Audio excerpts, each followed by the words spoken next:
Congrats to Dave Rubin on making the show again. This is, he's made it a number of times in recent days. I think he's getting more and more ridiculous. He's gone full religious fundamentalist. Take a look. I think that is the flaw of liberalism. I sent a long Twitter thread about this about 2 weeks ago, that liberals tend to think that everything can be decided by logic and reason alone. This, by the way, was very much a point that Jordan Peterson and Sam Harris had those live debates about, where they were basically, Sam was taking the position that the human mind and logic and reason are sort of enough to organize society. And Jordan's argument was there is something beneath that. In this case, his belief was that these were religious stories, that there are eternal truths. I have come to believe that, man. I wrote about it in the book. I think that liberalism in and of itself is not enough. Just logic and reason is not the driver of societies. Yes, it might be the driver of you as the individual, but it is not the ultimate organizing factor. It is a factor, not the factor. So I would say when you constantly, no matter how much the enemy is attacking, if your argument is, oh, but if we just reason with them, and I think a lot of liberals really struggle with this, right? They come from Harvard. They come from these places of higher education that in many ways are no longer anything close to that. When they're confronted with it, it's such an affront to their worldview that logic and reason and science and math are all the things that you need. And I think there's something else that you need. I think that there is a bedrock of truth beneath us. I think our founders understood that, which is why we have God-given rights. They didn't give us the rights. The government did not make me free. God made me free. And we can have all sorts of debates about what that means, what the definition of God is and all of that. And believe me, I saw Jordan get asked this question a million times. But I think that has led liberalism into the sort of dead end that it feels that it's in right now. And it's why they have no moves against the woke. I told you guys, it has become a law of nature that every Dave Rubin rant ends with, wokeness is really bad, bro. Wokeness is like so bad. I'm against the woke. Are you against the woke? I'm against the woke. Stupid social justice warriors. So dumb.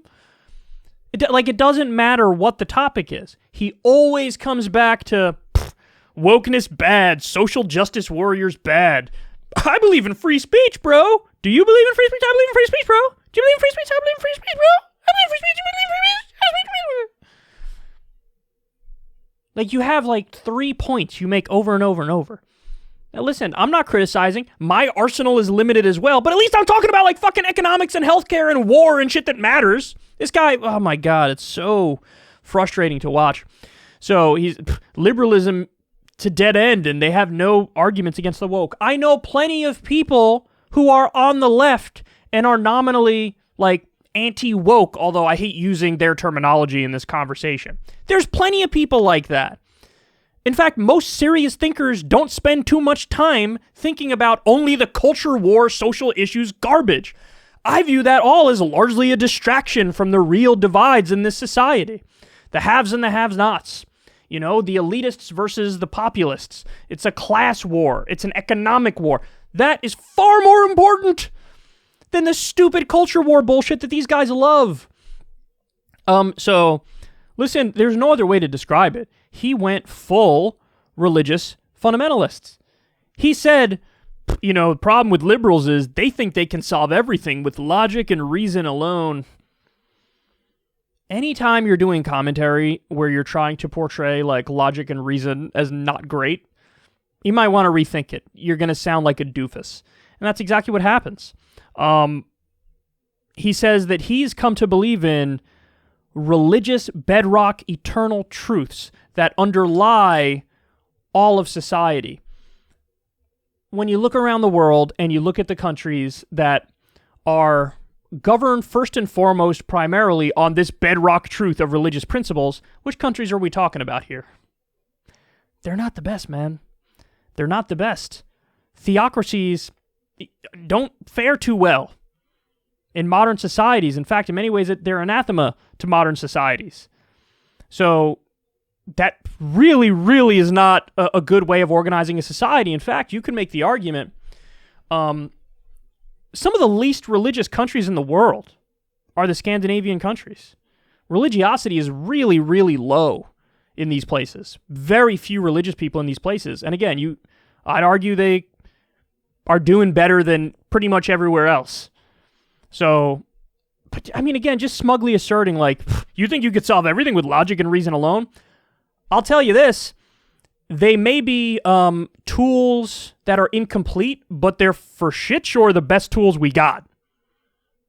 And I don't want to rely on any sort of weird primitive intuitions that I dress up as like religious bedrock eternal truth. I don't trust what you think is religious bedrock eternal truth. Why should anybody trust me? There's thousands of religions that exist in the world. I'm supposed to believe some like gut feeling from some dipshit who I know nothing about? What a joke. He even goes as far as to make we have God-given rights, not government-given rights. Thank you very much. Oh my God. Like, Dave, I get it. I want to put my arm around him and say, I get it, man. I get it. You're a little lost right now. You had your lane as like, I'm the last liberal left, and you would say conservative shit. Now, that's come to a close, and you've admitted multiple times now you're just a conservative. See, now the problem is there's nothing unique about him. He can't say, I'm the liberal who agrees with conservatives on everything.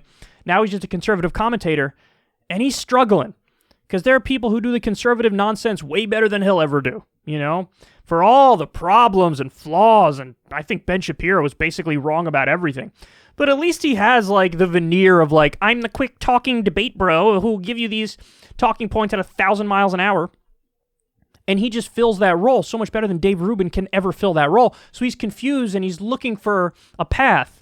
And he seems to have settled on, like, a Jordan Peterson-type path. But Jordan Peterson is just way smarter than Dave Rubin. And so when he talks about these like religious concepts and, you know, he gets sufficiently woo-woo-y, he finds a way to make it, through pure sophistry, to make it sound interesting. Whereas Dave Rubin is just like, logic and reason maybe aren't great, and math and science, I don't even know. That's not enough. We got religion or something, bro. We have God-given rights, not government-given rights. You know what I'm saying? I'm listening to it. It's like word salad. It's like playing Mad Libs with stupid, basic conservative talking points. That's what I see when I hear Dave Rubin talk. But listen, he is lost. He's definitely lost. I guess he's trying to become somewhat of a religious voice now too, or maybe trying to sprinkle in a dash of that like Jordan Peterson self-help guru stuff, but he's just not good at it, man. In fact, he's so bad at it that he makes it sound like he's downplaying how important logic, reason, science, and math is. And he's playing up how great religious bedrock eternal truths are. What are those truths, Dave? You care to elaborate? What are these bedrock eternal religious truths that you're so in favor of? And why should I trust that one religion's bedrock truths are better than another's? You know, why should we organize a society around what you feel based on nothing but metaphysical nonsense is better? God, he's so bad. Hey, at least he's given us tremendous material, that's for sure.